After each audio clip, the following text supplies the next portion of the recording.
이재명 정부 들어서 첫 번째 국방부 장관을 누가 갈 것이냐 하는 문제로 많이 관심을 기울여왔지요. 그런데 문민 장관, 안규백 장관님이 안규백 의원님이 의원님이 이 문민 장관, 초대 문민 장관의 지명을 받았습니다. 네.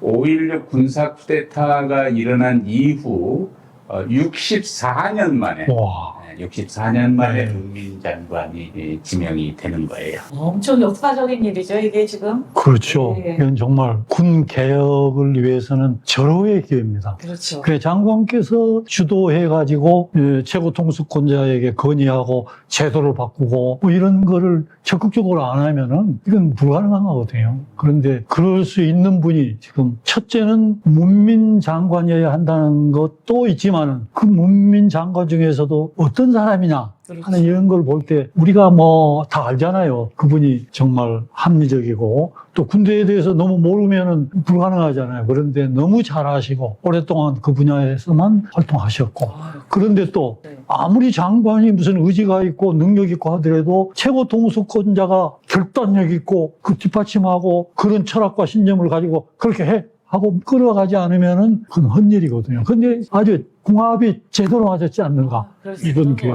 그런데 이 안규백 의원님은 다음 주면 이제 장관에 취임을 하시겠습니다만은 18대부터 18대 국회부터 내리 5선을 하셨어요. 시작 5선 의원. 대단. 내리 5선 그 쉬운 일이 대단. 아닙니다. 중간에 한번 시거나 빵 네. 나기 마련인데 대단하세요. 내리. 대단. 그거 쉬운 일 아니에요. 네. 그만큼 일도 잘하시지만 존경을 받으시는 것 같아요. 그러시죠. 예. 그리고 대부분 의정 생활을 국방위원회에서 했습니다. 그렇구만.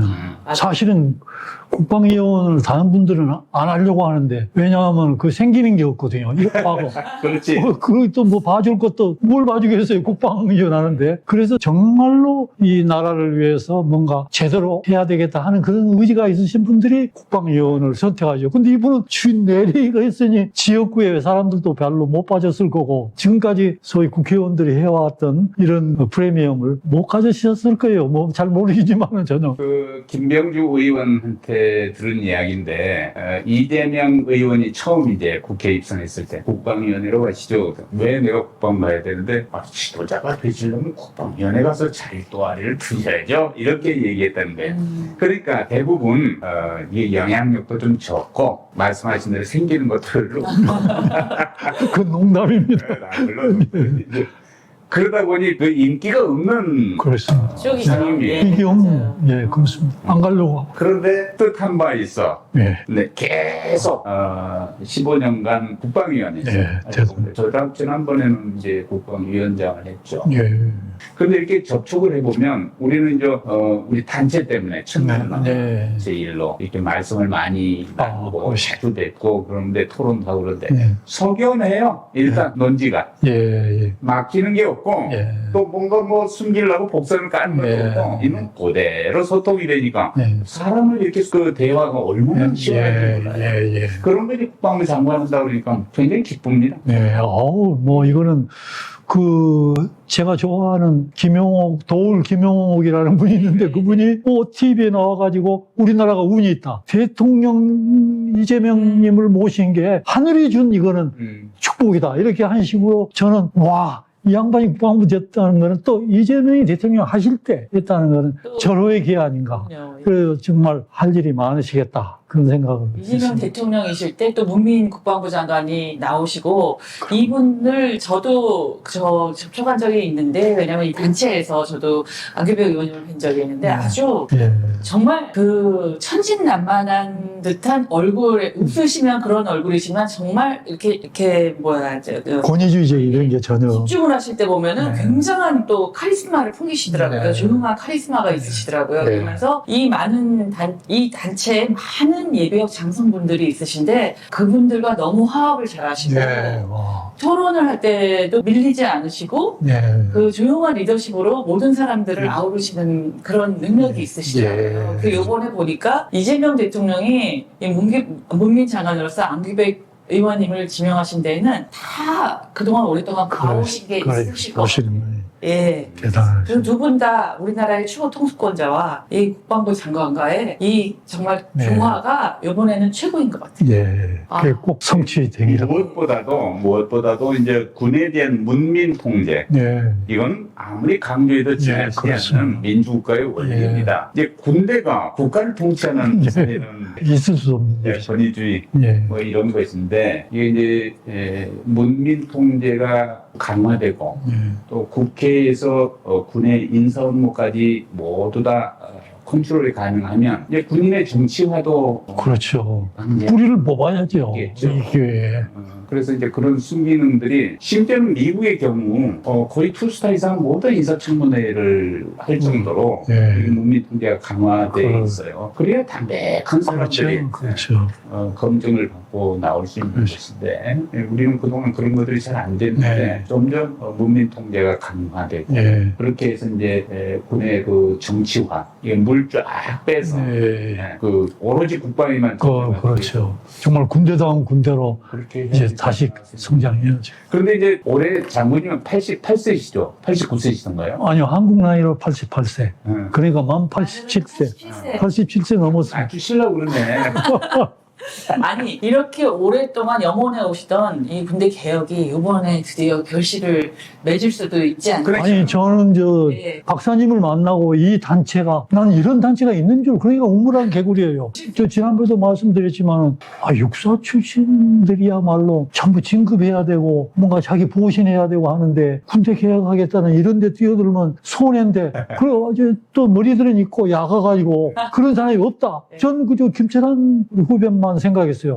저런 아주 예외적인 사람도 있구나 있기는. 근데 아닙니다. 지금 막 얼마나 활발하게 여기 우리 서 박사님께서 하시고 계시는데 보고 분명하세요. 정말 우물한 개구리였어요. 그런데 이 기회에 그 군대 개혁하는데 조그마한 힘이라고 그러고 조그마한 의견이라도 보탤 수 있다면 영광이죠. 그런데 군대 개혁을 입에 달고 사는 사람은 그 진급이 잘 안 됩니다. 불이익이 너무 많더라고요 지금. 근데 군대 개혁하고 국방 개혁이 있거든요. 네. 근데 국방 개혁은 그러면 무기체에 관계되는 여러 가지 전략과 이거는 이제 노무현 대통령께서 이전에는 체계가 안 서 있었습니다. 딱 세워가지고 국방 문서로서 딱 돼 있습니다. 과거에는 그럼 문서 자체가 없었어요. 그러니까 뭐 방산업 막 투자해도 거기에 대한 목표나 이런 게 안 돼 있고 말입니다. 그런데 이 의식, 그 정신, 이런 그 심리력 이런 거에 관한 거는 누가 강력한 참모가 왜냐하면 전문가가 없어요. 전부 미국에서 공부하고 했던 서양의 선진국 군대에서의 군대 개혁하면은 그 물리력에 관한 거거든요. 거기에 관계되는 교리, 거기에 관계되는 제도, 또 조직 이런 거에 관한 건데 정책 그 이상의. 그런데 그게 없으니까 그냥 그게 조금 그렇게 소홀히 됐다고 할까요? 그랬는데 마침 지금 때를 만난 것 같아요. 우리 대통령께서 얼마 전에 정치적 목적으로 동원됐던 군대 이 불명예 이거 깨끗이 씻어내고 색인대로 이제 만들어라 네. 임무를 줬잖아요. 그래서 지령당한 분이 이 안규백 네. 의원이고 네. 아주 적임자신 것 같아요. 네. 네. 그 오선 내리 그냥 국방에 관심 갖고 살아왔으니까 그렇죠. 아주 적임자다 생각을 하는데 물론 군 생활을 오래 한 장성 출신이 또 군을 속속이 아는 측면도 있긴 해요. 그런데 그 자기가 성장하면서 군 조직 내에서 함몰돼가지고 보는 것보다 외부에서 군의 모든 고급 정보를 오랫동안 접하던 분이 더 강할 수도 있어요. 그렇습니다. 맞습니다. 맞아요. 네. 더구나 지금 그동안에 우리 군대는 그 장군이나 이런 분들은 전부 그 눈치 보느라고 그 눈치 보는 핵심이 기무사, 보안사, 그 이전에는 특무부대 이런 데서 좌지우지하거든요. 이번에도 그 나쁜 짓 하려고 하는 그런 음모를 꾸미는데 핵심이 그런 조직을 이용하려고 그러는데 그렇지. 근데 그거를 극복할 수 있는 사람은 그렇게 장군 생활을 안 하는 사람. 근사 쪽에. 예, 그러니까 그런 컴플렉스에서 자기도 모르게 은연중에 개혁 못합니다. 군대 개혁 못합니다. 장군 조직 갖다 놓으면. 그런 게 완전히 트라우마가 있어가지고 자기 편하게 이렇게 있어야지 5년 지나면 대통령도 바뀌는 거고 정권도 이렇게 하는 거고 그러니까 그동안에 이렇게 좀 군대에 대한 이런 개혁적인 이런 얘기는 안 하고 이렇게 하는 걸로 전부 몸조심하지. 그런데 지금 문민 통제 민간인 출신 군인 딱 들어서면은, 장관이 들어서면은 그런 게 하나도 빛이 없거든요. 그렇죠, 그렇죠. 그러니까 뭐 그렇죠. 당당하게 하실 수 있죠. 나는 이제 저는 새 정부에서 이제 국방 정책을 앞으로 추진해 나감에 있어서 그러시죠. 당연히 전력을 강화하고 이제 힘 있는 군대를 갖는 예. 건 기본 중에 기본 아니겠어요? 그렇습니다. 근데 그 외에 예, 이 불안정한 평화 예. 이거 개선해야 된다. 평화가 목적인데, 근데 그러니까. 궁극적인 목적은. 궁극적으로는 예. 평화를 우리가 향유하잖아요. 그런데 이게 이제 불안하게 이어오던 뭐. 예. 맞아요. 전쟁이 없으면은 평화입니까?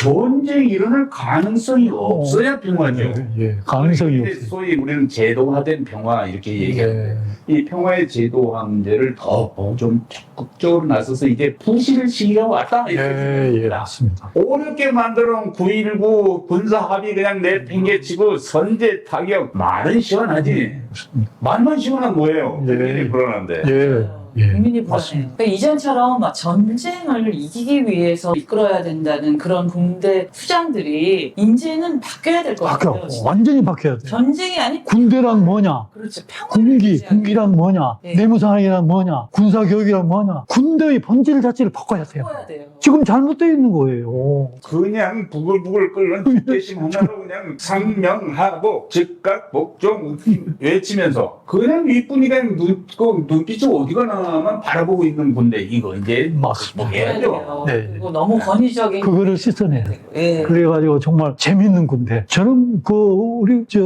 히딩크 감독이 주관해가지고 막 축구 승리할 때 월드컵 할 때 온 국민이 환호했지 않습니까? 우리 군대가 저렇게 돼야 된다. 빨아나는 건데. 네, 그러니까 히딩크 감독처럼 모든 지휘관들이나 이런 사람들이 히딩크가 어떻게 했습니까? 우리 감독들은 야 이 자식아 하고 막 잘못하면 하고 맞아요. 뭐 이제 오로지 훈련 막 짐승 같은 훈련 시키고 그런데 히딩크는 시켜졌다는 거 아닙니까? 잘한 점을 발견해가지고 너 잘한다 하고 막 신나게 신바람 나게. 그러니까 군인들의 좀 작심도 올려주고 맞아요. 상호간에 예. 편안하고 즐겁게 신바람 나게 이렇게 만들어줘야 돼. 그 외국에서 이런 데가 있습니다. 군복을 입고 식당에 나타나면요 창가에 제일 좋은 자리를 먼저 줘요. 그 얘기 들었어요, 저. 그런 나라가 여기서 있어요. 그렇다는 그럼 얼마나 좋겠습니까? 그러니까 제복이 자랑스럽고 그렇죠. 어디 가도 군복을 입고 나가는데 예. 우리는 휴가만 나오면 군복부터 벗어나. 그리고 피하고요. 군인 옆에 안 앉으려고. 안 할래. 자기의 젊음과 목숨 그리고 이 기회를 지금 희생하고 담보하고 그렇죠. 있는 상황을 자랑스럽게. 자랑스럽게. 보고 얘기할 수 있어야 돼. 예, 그 자랑스럽게 만들어야 되거든요. 그거 진짜 그거에 두 가지가 교육하고 리더십이거든요. 네. 그렇게 부대 관리를 리더십을 발휘해서 하고 그다음에 교육을 통해서 교육이라는 게 인간의 생각과 행동을 바꿀 수 있다는 그걸 대전제하고 교육이 전개되거든요. 그런데 군대에서의 교육이 쓸데없는 여태까지 해왔던 것 전부 청소하고 정말 아주 자부심을 가지고 자존심을 가지고 자신감을 가지고 할 수 있는 그런 군대를 만들자고 합니다. 그러려면 어떻게 해야 되느냐? 민족적인 자부심. 그러니까 내가 군인 되었음을 자랑스럽게 생각하는 나는 광복군의 후예다. 우리 선조들은 막 독립군에서 봉오동 전투, 천살리 전투에서 이렇게 싸웠다. 그리고 이제 앞으로 이제 새 정부의 이제 국방 정책이라는 예. 측면에서 그 안규백 장관이 취임을 하게 되면 정말 그 군인들의 자부심도 좀 올리고 예. 가슴 쫙 펴고 내 예. 군복무한 걸 자랑스럽게 여기는 문화 예. 좀 만들고 또 이 상호간에 예. 편안하고 예. 내가 정말 목숨을 바쳐도 예. 아깝지 않은 예. 그런 생각들을 예. 서로 공유할 수 있는 예. 그런 분위기 계속 만들었으면 좋겠습니다. 하실 겁니다. 그리고 저는 저희 아들이 이제 예비역 병장 출신인데 이거를 좀 말씀드리고 싶은 게 이 젊은이들 사이에서 네. 자기네가 육군을 가건 공군을 가건 뭐 의경을 가건 뭐 공익을 가건 이런 데에 대해서 네. 아직도 뭐 얘네는 이렇게 하니까 좀 더 편하고 얘네는 조금 더 뭐 혜택을 받거나 이런 의식이 있는데 저는 그렇다고 보지 않아요. 몸이 약하거나 무슨 결함이 있으면 또 공익으로 가는 거고 병장 그 육군, 공군, 해군으로 나뉘어서 가더라도 다 똑같이 이들이 우리나라 젊은이로서 우리나라를 위해서 자기의 시간을 희생하고 있는 네. 젊은 청년들이거든요. 그러니까 이런 친구들은 다 똑같이 우리나라를 위해서 자기의 시간을 희생하고 자기의 젊음을 희생하고 있는 이 고마움을 이 나라를 위하고 있는 고마움을 좀 알아주시길 바래요. 모든 국민들이. 네. 얘네들은 조금 편하다. 너는 이래서 갔지 저래서 갔지가 아니라 이렇게 알 수 있게끔 이렇게 또 젊은이들의 그 모임이나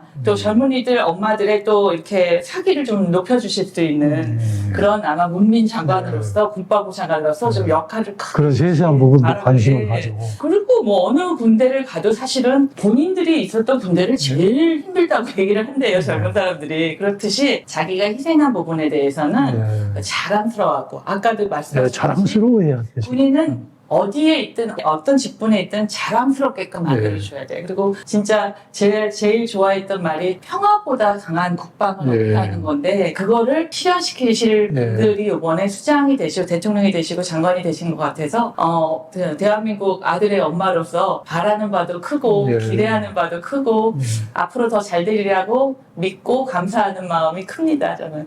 그래서 장군님은 65년 전인가요? 사관학교에 들어가신 게? 사관학교가 제가 62년도에 졸업했어요. 58년도에 58년도에 제가 예. 살짝 조사해보고 58년도에 58년도에 입교했어요. 58년 입증이고 67년 차네요.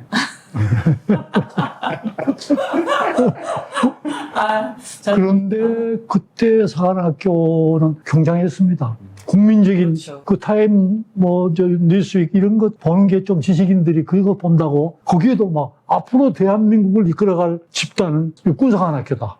그러니까 대한민국이 지금 신생 그 독립국가인데 조직적으로 훈련된 그런 지도자를 양산하는 데가 없다. 그래서 막 자부심을 가졌죠. 예전 육사 파워가 대단했죠. 네, 그런데 결과는 어떠냐. 친일 앞제비들이 그냥 완전히 장악해가지고 사관생도들의 그런 민족의식을 없게 만들었거든요. 민족의식을 가질 수 없도록. 저는 사관학교 다니면서 한 번도 그런 훈육을 받아본 적이 없어요. 우리 민족은 위대하다, 뭐 이런 얘기. 뭐 독립군과 광목군과 막 그거 들어본 적도 없어요. 그리고 뭐 봉오동 전투, 천안리 전투 들어본 적이 없어요. 이런 그 잘못된. 오늘 이제 그 안유백 장관님 정말 기쁜 마음으로 이제 새 역사를 좀 만들어가길 바라면서 다음 시간에는 우리 군의 정신교육 또 한번 말씀을 좀 나눴으면 좋겠습니다. 정신교육뿐만 아니라 그게 이제 내면의 든든한 양식을 말하는 거겠죠. 오늘 나와주셔서 고맙습니다. 아유, 너무 너무 감사합니다. 감사합니다. 네, 안녕히 계세요.